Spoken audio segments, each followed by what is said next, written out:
अस्सलामुअलैकुम। आप देख रहे हैं नाजरा पॉडकास्ट। मैं हूं आपकी मेज़बान मरियम मलिक। इस पॉडकास्ट में हम आप तक पहुंचाते हैं ताज़ा तरीन मालूमात, अहम अपडेट्स और वो मौज़ूआत जो आपकी रोज़मर्रा ज़िंदगी से जुड़े हैं। आज के इस पॉडकास्ट में हम बात करेंगे डुप्लीकेट CNICs की वजह से नादरा की जानिब से कार्ड कब्जे में लेना यानी इम्पाउंडिंग के मुतालिक। आज इस सिलसिले में हमारे साथ मौजूद हैं तर्जमान NADRA Syed शबाहत Ali. Shabah sahab, welcome to the podcast. Thank you very much. बगैर टाइम ज़ाया किए अपने पॉडकास्ट का बाकायदा आगाज़ करते हैं। शबाज साहब, मुझे ये बताइएगा कि इम्पाउंडिंग है क्या और किन वजूहात की बिना पे आपका कार्ड इम्पाउंड किया जाता है। बिस्मिल्लाहिर्रहमानिर्रहीम। सबसे पहले तो मदऊ करने का बहुत शुक्रिया। इम्पाउंडिंग एक लीगल टर्मिनोलॉजी है और उससे मुराद ये होती है कि आपके पास जो नादरा के इशू करदा कार्ड मौजूद है, वो अब काम नहीं करेगा। वो आपको आपकी जो बायोमेट्रिक वेरिफिकेशन है वो नहीं करेगा। अगर आप उसको बैंकिंग या हॉस्पिटल या किसी भी जगह पर जाकर इस्तेमाल करेंगे और अगर उसने नादरा के सिस्टम से उसको चेक किया, तो पता लगेगा कि ये कार्ड फ़िलहाल गैर मुअस्सर है। इसकी वजूहात होती हैं और बहुत सारी वजूहात इस तरह की होती हैं जहाँ नादरा ये चाहती है कि आप आकर आपके पर्टिकुलर से रिलेटेड जो भी एनॉमलिटी है, कोई ऐसी चीज़ है जो कि हक़ाइक़ के ख़िलाफ़ है, मुनाफ़ी है या नादरा के पास आपके बारे में जो तफ़सीलात हैं वो मुख्तलिफ़ हैं और जो आप क्लेम कर रहे हैं वो मुख्तलिफ़ है। तो इस तरह की बहुत सारी सूरतों में आपका कार्ड इम्पाउंड हो सकता है। आम तौर पर लोग इसके लिए लफ्ज़ ब्लॉक इस्तेमाल करते हैं। हम अपनी लैंग्वेज में इसके लिए जो लफ्ज़ इस्तेमाल करते हैं वो इम्पाउंड है। ठीक है। तो शबाज साहब, मज़ीद बताइएगा कि इम्पाउंडिंग जो है, ये डुप्लीकेशन भी इम्पाउंडिंग का एक हिस्सा है या ये कोई अलग चीज़ है? नहीं, डुप्लिकेट कार्ड एक बिल्कुल अलग मामला है और डुप्लिकेट कार्ड के अंदर मसला ये है कि हमारा अपना सिस्टम भी एक तो over a period of time ज़्यादा स्ट्रॉन्ग हुआ है। जब ये सिस्टम इतना स्ट्रॉन्ग नहीं था तो उसके अंदर कुछ ऐसे लूप होल्स मौजूद थे कि लोगों ने कार्ड्स अपने दो दो बनवा लिए और ज़्यादातर इसमें तादाद उन लोगों की है जो मुल्क से बाहर जाना चाहते थे और उन्होंने अपनी एज के क्वाइफ में तब्दीलियाँ करवा ली। अब तो खैर माशाल्लाह सिस्टम हमारा इतना स्मार्ट है कि आप दूसरा कार्ड नहीं बनवा सकते। तो डुप्लिकेट कार्ड का जब आपके कोई आपको कहता है कि आपका कार्ड डुप्लिकेट है या नादरा के दफातर में अगर आप जाएँ तो वो उसके लिए डुप का लफ्ज़ इस्तेमाल करते हैं मुख्तसर करके। तो इसका मतलब ये है कि आपके नाम से एक से ज़ायद शनाख्ती कार्ड हमारे सिस्टम में, हमारे सॉफ्टवेयर में शो हो रहा है। श्योर है। ठीक है। एक आवाम की तरफ से बहुत ज़्यादा पूछा जाने वाला सवाल ये है कि अगर फैमिली मेंबर में किसी एक बंदे का कार्ड डुप्लीकेट है, तो उसका कार्ड इम्पाउंड हो जाता है, तो क्या बाकी फैमिली मेंबर्स के कार्ड भी इम्पाउंड हो जाएँगे? अच्छा, जिस शख्स ने ज़्यादा कार्ड्स बना रखे हैं वो तो सिस्टम में कहीं मैच हो गया कि आपने मरियम मलिक के नाम से एक कार्ड एक बनाया है और फिर मरियम मलिक के नाम से ही आप ही की पिक्चर के साथ एक दूसरा कार्ड है। तो आपके इन दोनों कार्ड्स के अंदर चूंकि एक ही शख्स, एक ही फ़र्द के पर्टिकुलर्स आ रहे हैं जो कि आप खुद हैं, तो वो तो ब्लॉक हो जाता है। लेकिन उसका बाकी मेंबरान से ख़ानदान के कोई ताल्लुक नहीं है जिनके पर्टिकुलर्स ठीक है। ठीक है। तो नॉर्मली इस तरह नहीं होता इस हाँ, अनलेस के कोई और वजूहात हों जिसकी वजह से पूरी फैमिली का अगर स्टेटस शक के दायरे में आ चुका है या उनको सेक्शन 18 के नोटिस सर्व हो चुके हैं तो बात हो रही है। लेकिन डुप्लीकेट होने की वजह से खानदान के जो बाकी मेम्बरान हैं उनके कार्ड्स ब्लॉक नहीं या बाउंड नहीं हो सकते। ठीक है।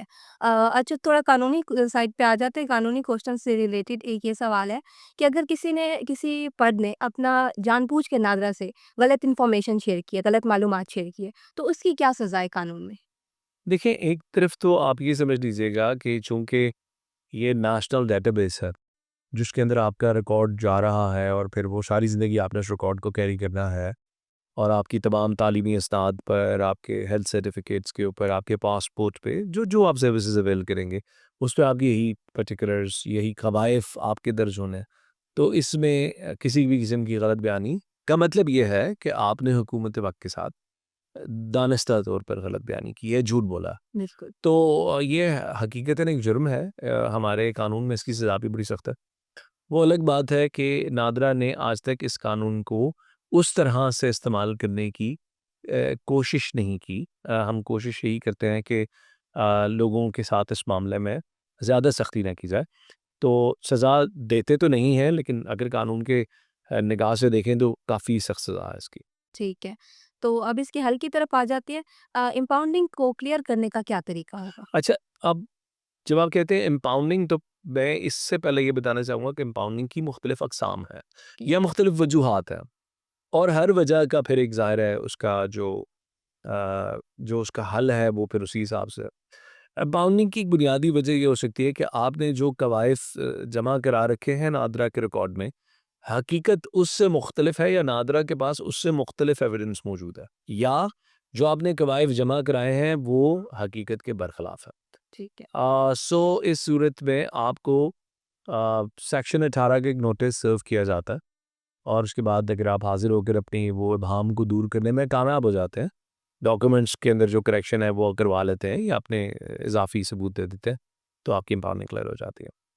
जी। इसके अलावा दूसरी वजह जो ज़्यादातर देखने में आई है वो डुप्लिकेशन है, जिसके बारे में आप शुरू में बात कर रही थी। सो अगर एक फ़र्द ने एक से ज़्यादा कार्ड बना रखे हैं, तो उसका कार्ड ब्लॉक हो जाता है, और फिर वो आएगा और आकर वो अपने जो दोनों कार्ड्स हैं उनके लिए पहले वो हाज़िर होगा ज़ोनल बोर्ड में।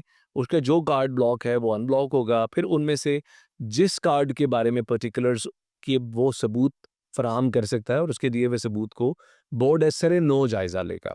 ठीक। तो वो वाला कार्ड उसका रिटेन कर लिया जाएगा और दूसरा कार्ड उसका जो है वो कैंसिल हो जाएगा। तीसरी सूरत ये है कि आपने कानूनी तौर पर कोई जिसको हम कहते हैं फ्यूजिटिव ऑफ लॉ या अब्सकॉन्डर के लफ्ज़ इस्तेमाल होता है उसके लिए, यानी आप किसी अदालत को मतलूब हैं, वो बैंकारी की अदालत भी हो सकती है, वो सिविल कोर्ट या हाई कोर्ट या सुप्रीम कोर्ट भी हो सकती है। आपको समन किया जा रहा है और फिर अदालत ने फैसला दे दिया है कि चूँकि मुल्ज़िम हाज़िर नहीं हो रहा, या मुद्दा अलह जिसने केस कर रखा है वो अपने केस की पैरवी के लिए हाज़िर नहीं हो रहा, तो उस केस में अदालत ये हुक्म देती है नादरा को कि फ़लाँ शख्स का कार्ड ब्लॉक कर लिया जाए। तो ऐसी सूरत में जब तक उसी अदालत से या उससे ज़्यादा सुपीरियर अदालत से एक ऑर्डर रिसीव नहीं हो जाता, उस वक़्त तक नादरा आपकी कोई मदद नहीं कर सकेगा। तो इम्पाउंडिंग एक बड़ा सीरियस मसला है, चूँकि इससे आपका कार्ड गैर फ़ाल हो जाता है, और इसको बहुत संजीदगी से लेने की ज़रूरत है। मैं आपको ये भी अर्ज़ कर दूँ कि जो आपका कार्ड इम्पाउंड होता है, अगर आपके ख़ानदान का कोई दूसरा फ़र्द भी प्रोसेसिंग के लिए जाए, तो जब आपकी फैमिली ट्री को चेक किया जाता है, तो उसमें रिफ्लेक्ट हो रहा होता है कि फ़लाँ का कार्ड इम्पाउंड है। जिसमें जो ऑफ़िसर इंचार्ज है, वो ये हक़ महफ़ूज़ रखता है कि वो कहे कि जी पहले इंसाफ से कहें कि अपने मुतल्लिका बोर्ड में हाज़िर हों, फिर आपका केस प्रोसेस किया जाएगा। अम, तो इस तरह इसकी बहुत सी अक़साम हो हाँ। सकती हैं। अभी एक आपसे बात करते हुए मेरे ज़हन में आया कि कई केसेस में ऐसे भी होता है कि लोगों को नोटिस भी सर्व हो चुके होते हैं, और वो सबूत लेकर हाज़िर नहीं होते, और उसमें बहुत-बहुत अरसा गुज़र जाता है, और लोग इसी भाव में रहते हैं कि शायद नादरा इस पे कोई कार्रवाई मज़ीद नहीं करेगा जब तक हम हाज़िर नहीं होंगे। तो ये सारी चीज़ें मद्देनज़र रखें, आपने नादरा के अंदर अगर आपका कार्ड इम्पाउंडेड है, तो जल्द से जल्द रीजनल बोर्ड में या ज़ोनल बोर्ड में जहाँ से भी आपको नोटिस इश्यू हुआ है, उधर अपीयर होना है और अपने मसले को सॉर्ट आउट करवाना है।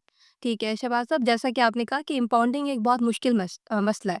तो इस सिलसिले में अगर एक आम शहरी की नज़र से देखा जाए तो उसको क्या मुश्किलात पेश आएँगी अपनी आम ज़िंदगी में, अगर उसका कार्ड इम्पाउंड हो जाए? अगर उसका कार्ड इम्पाउंड हो जाए, तो वो हुकूमत पाकिस्तान से कोई भी ऐसी सर्विस नहीं ले पाएगा, जो सर्विस लेने के लिए शनाख्ती कार्ड का हामिल होना ज़रूरी है। मैं आसान सी मिसाल देता हूँ।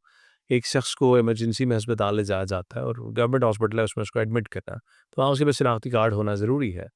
और अगर शनाख्ती कार्ड का स्टेटस इम्पाउंडेड आ रहा है, तो यहाँ पर प्रॉब्लम बन सकता है। बैंक में आपकी अपनी रकम पड़ी हुई है, आप अपने बैंक से अपना अमाउंट निकलवाना चाहते हैं, अमाउंट थोड़ी बड़ी है, वो एक दफ़ा सिस्टम में चेक करता है और कार्ड इम्पाउंडेड आ रहा है, तो वो आपको रिफ्यूज़ कर सकता है। जी। कई ऐसे लोग होते हैं जो इस मामलात पे ज़्यादा इनको संजीदगी से नहीं लेते, हत्ता कि कोई मुसीबत में फँस जाते हैं, और फिर वो चाहते हैं कि प्रोसेस शॉर्टकट हो जाए। अच्छा, कि ज़हन में रखिएगा कि अगर वो कोर्ट ऑर्डर पे हुआ है, तो आपने कोर्ट ऑर्डर ही लेके आना है, जो कि ज़ाहिर है एक बहुत तलब दाम है। जी। तो आप इसको आखिरी वक़्त तक के लिए डेफ़र नहीं कर सकते, इसमें बहुत सी मुश्किलात बन जाती हैं। तो बेहतर ये है कि जैसे ही आपके इल्म में हो कि आपका शनाख्ती कार्ड इम्पाउंड हो चुका है, और उसी वक़्त आप आकर इसका दावा करें। शहबाज़ साहब, ये कैसे पता चलेगा कि आपका कार्ड इम्पाउंड हो गया? अच्छा, जब कार्ड आपका इम्पाउंड किया जाता है, तो नॉर्मली आपका जो पता आ रहा होता है उसके ऊपर बाकायदा एक सेक्शन 18 का नोटिस बज़रिए डाक भिजवाया जाता है। ठीक है। अब हमारे यहाँ लोग अपना पता बदल लेते हैं, और वो नादरा में जाकर अपने दोबारा नए पते का इंदराज नहीं कराते, नया कार्ड नहीं बनवाते, जिसकी वजह से वो किसी ऐसे एड्रेस पे भी जा सकता है जहाँ आप रहते ही नहीं हैं। अच्छा, दूसरा फिर इसके बाद जब हमें उधर से कोई जवाब नहीं मिलता, तो फिर हम अखबार में इश्तिहार देते हैं। वो ज़ाहिर है क्लासिफाइड ऐड होता है। पूरे पाकिस्तान में इस तरह के हज़ारों इश्तिहारात हर हफ़्ते आ रहे हैं, हर महीने आ रहे हैं। तो एक चांस ये भी है कि आपको नहीं पता और वो इश्तिहार भी आके चला गया।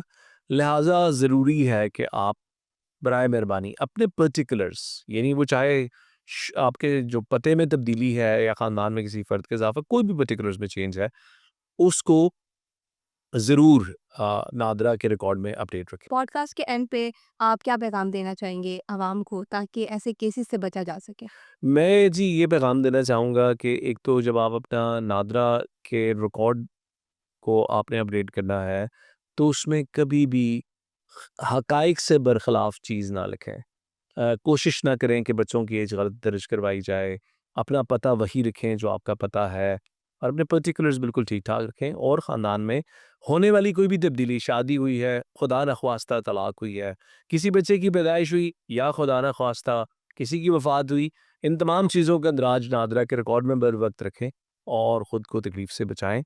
और जो लोग स्मार्टफ़ोन रखते हैं, पाक आइडेंटिटी एप्लीकेशन ज़रूर डाउनलोड करें और अपनी ख़ानदानी तफ़सीलात को ज़रूर वहाँ से चेक करते रहें, ताकि उनको पता लगे कि उनके ख़ानदान की एग्ज़ैक्ट कॉम्पोज़िशन क्या है। शिबाज़ साहब, पॉडकास्ट में आने का बहुत शुक्रिया। जी, तो नाज़रीन, ये पॉडकास्ट का सिलसिला जारी रहेगा। हमें कमेंट्स में ज़रूर बताइए कि अगला टॉपिक क्या होना चाहिए और फिर मुलाकात होगी एक नए मौज़ू के साथ। तब तक के लिए अल्लाह हाफ़िज़। National database and registration authority, हुकूमत पाकिस्तान।